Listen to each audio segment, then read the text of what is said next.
Olá pessoal, voltando com mais um vídeo da monitoria de sistemas de controle.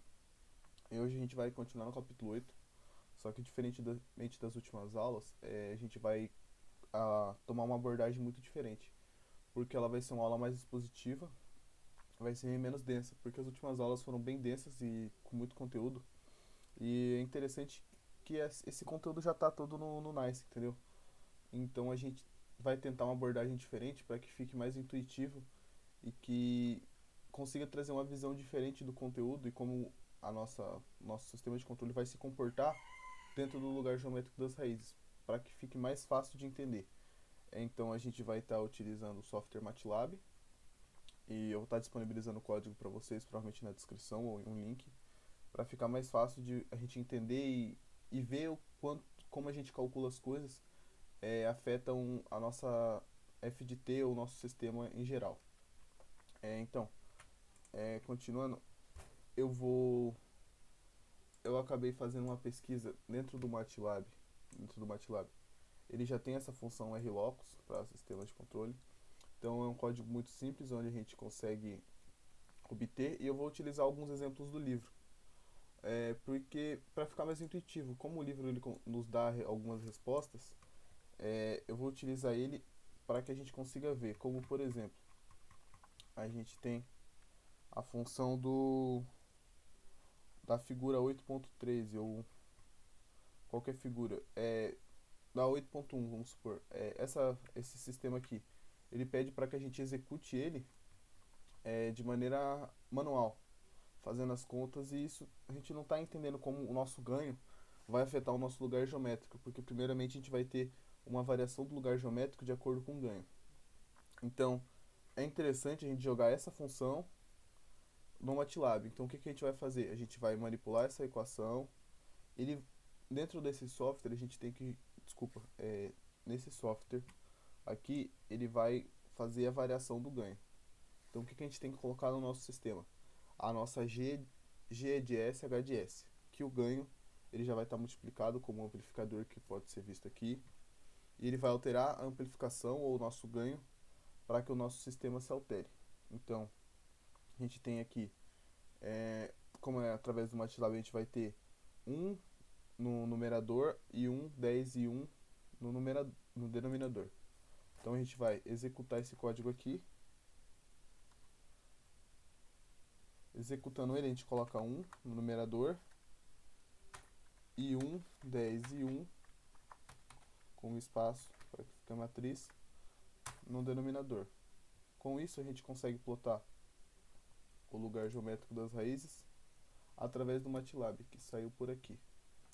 Então aqui a gente consegue ver como será o comportamento. E com isso, dentro desse RHotLotus, a gente consegue ver dados como o nosso sistema, que já foi definido, que é pré-definido, o nosso ganho que ele está apresentando, qual vai ser o valor do nosso polo, o nosso amortecimento, o nosso overshot, que é a nossa porcentagem de ultrapassagem, e a nossa frequência ele também já dá, tudo dentro do mesmo código do MATLAB.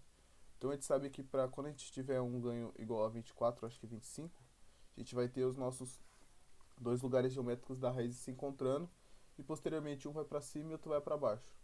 Aqui ele define qual vai para cima e qual vai para baixo, só que a gente sabe que não é possível definir. Então a gente vai ter os dois polos, um aqui em aproximadamente em 0 e o outro polo aqui em 9.9, acredito que é 10, menos 10, desculpa. E eles vão encontrar esse local no meio aqui, e depois eles vão ser manipulados. Nosso polo aqui em 0. Esse é um exemplo mais fácil, ficaria, é, porque foi o primeiro exemplo do livro. É, e eu também gostaria de é, demonstrar com outro software também. Esse software é um pouco mais complexo, ele tem bastante linha de código. Foi um cara da Pensilvânia, o Eric Cheever, do Swarthmore College. Muito obrigado por disponibilizar o código na internet. E ele vai, ele vai fazer a mesma função, só que ele fez um pequeno software dentro do MATLAB no qual a gente vai alterar as nossas funções de transferência, a nossa função de transferência, G de S, H de S, dentro da linha 98 do código. Então a gente vai ter 1 e aqui era 1, 10, 1, que era a nossa equação, que estava no denominador. E a gente rodando esse código, ele vai abrir uma página no qual a gente consegue obter as mesmas informações que foram obtidas com o outro código. Só que agora de maneira um pouco mais interativa ou diferente no caso. Aqui eu vou tentar dar zoom, mas eu acho que já dá pra ver. A gente vai ter o mesmo comportamento de 0 e menos 9.9, que menos 10, e o nosso ponto de encontro aqui sendo em menos 5, e cada um indo numa direção. Só que aqui, como ele foi mais trabalhado esse código, a gente consegue descrição do nosso sistema. Então a gente consegue a simetria, aqui ele mostra a nossa GDS e HDS, ele mostra os nossos números, ele coloca o ponto de início e ponto de final, que eu acho que é o mais interessante para esse exemplo, no qual a gente consegue ver o quanto o nosso ganho aumentando vai conseguir alterar o nosso lugar geométrico das raízes. No começo fica bem curtinho, porque ele vai fazendo ganho, acho que de 0.01 em 0.01, e depois ele vai aumentando a velocidade para que fique melhor o entendimento. Então a gente consegue ver o comportamento do nosso LGR até o ponto que eles vão se tocar, e depois eles vão um em cada direção, e eles não vão acabar tocando no eixo imaginário. A gente consegue ver o local real axial, que vai ser como o nosso sistema vai se comportar, e depois a gente consegue até manipular o ganho de acordo com o valor que a gente quer. Então isso que é o mais interessante. Dado isso, eu vou dar alguns exemplos nos dois softwares para que fique mais interessante. E também é interessante que vocês manipulem o sistema ou todo o sistema que vocês forem utilizar ou que forem encontrar o lugar geométrico das raízes, porque a gente consegue alterar vários parâmetros dentro dele, principalmente no nosso primeiro software do lugar geométrico das raízes, no Root, porque ele vai dar fatores como amortecimento ou como porcentagem de ultrapassagem.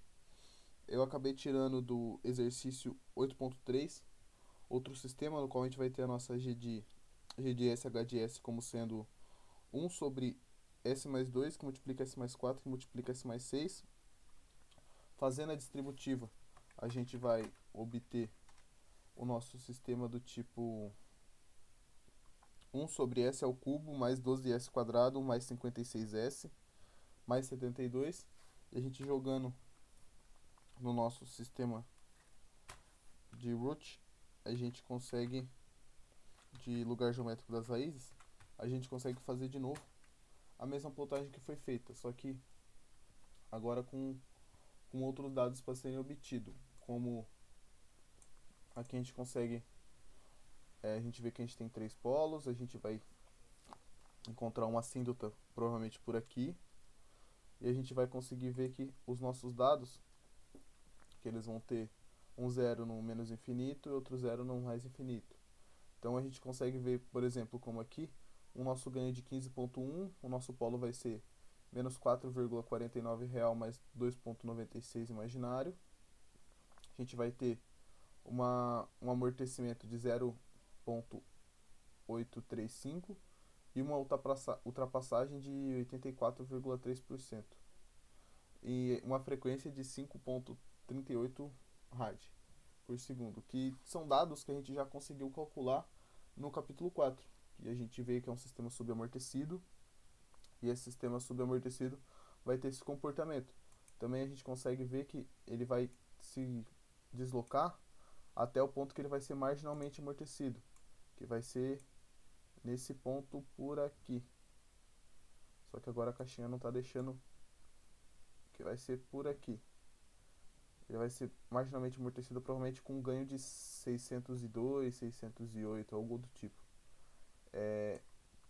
Então a gente consegue ver qual que vai ser a ultrapassagem, qual que vai ser a porcentagem de ultrapassagem, qual vai ser o amortecimento e a frequência que ele vai estar obtendo. No geral, vai ser isso. A gente vai refazer esse exemplo porque como a gente executando esse sistema, a gente consegue obter um melhor comportamento através das assíntotas, que é algo meio complicado de se entender no livro e como o nosso sistema, nosso lugar geométrico, vai acabar se comportando através dela. Então ele vai estar da mesma maneira que foi do primeiro software. Nossa função de transferência, a gente vai ter as informações aqui. A gente vai ter aqui a quantidade de zeros que vão estar no infinito. A gente vai ter a simetria. A gente vai ter o número de paradas, o ponto de início e o ponto de final. E o nosso comportamento. Então, como um polo vai influenciar no outro e vice-versa através do comportamento. Seria interessante que ele fosse um pouco mais rápido para que eu conseguisse mostrar para vocês como ele vai se alterar. Mas no geral vai ser isso. Também tem funcionalidades como grid, que a gente consegue adicionar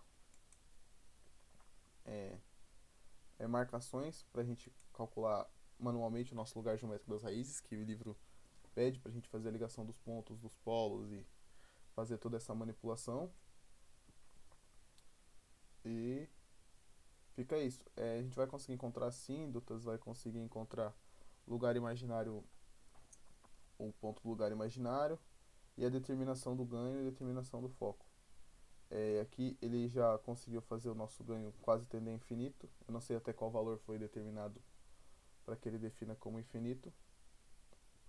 Mas aqui a gente vai ter, aí conseguir. Aqui a gente vai ter informações através do grid, que a gente vai alterar. Eita. Que a gente vai colocar o grid e ele vai apresentar esses nossos pontos para o nosso sistema. E aqui a gente vai conseguir alterar o ganho. Depois que ele faz toda a simulação do ganho, a gente consegue definir como, se o meu ganho for 45, qual vai ser o comportamento do sistema? Então ele vai falar, vou estar nesse ponto. Se o nosso ganho for aproximadamente 608, né, que a gente definiu, por exemplo, a gente pode ver que ele vai ser marginalmente estável. Esse valor não é preciso, mas vai ser bom para a gente ter uma estimativa. Então, se o nosso ganho for 608, os nossos polos, lugar geométrico das raízes, vai estar sobre o nosso eixo imaginário, que vai tornar ele marginalmente estável. Então, a partir de 608, se a gente for colocar 610, o nosso sistema já vai ser um sistema estável. E é isso que o lugar geométrico quer transmitir para a gente. É uma técnica que a gente consegue ver o que vai estar acontecendo com o nosso sistema através de um lugar muito simples. Então, se eu quero projetar um sistema que ele seja muito estável, qual vai ser a lógica? Que os meus polos tenham um valor muito grande. Então, que ele seja menos 300, menos 400. Porque quanto mais longe do eixo imaginário ou dessa resposta que a gente não quer, a gente vai ter um sistema mais estável. Então, eu vou ter que alterar muito o ganho para que a gente consiga tirar a estabilidade desse sistema ou torná-lo ele instável. Aqui a gente consegue ver também, a gente consegue ver as assíntotas que eu falei para vocês, o lugar geométrico no eixo real, e aqui as assíntotas, que ele vai obedecer essas assíntotas do nosso sistema. Eu acho que por isso é só, eu vou estar disponibilizando o código, e seria interessante que vocês manipulassem ou colocassem algumas equações. Eu vou deixar mais um arquivo com algumas equações já formatadas para ser colocado no MATLAB. E muito obrigado. Até o próximo vídeo.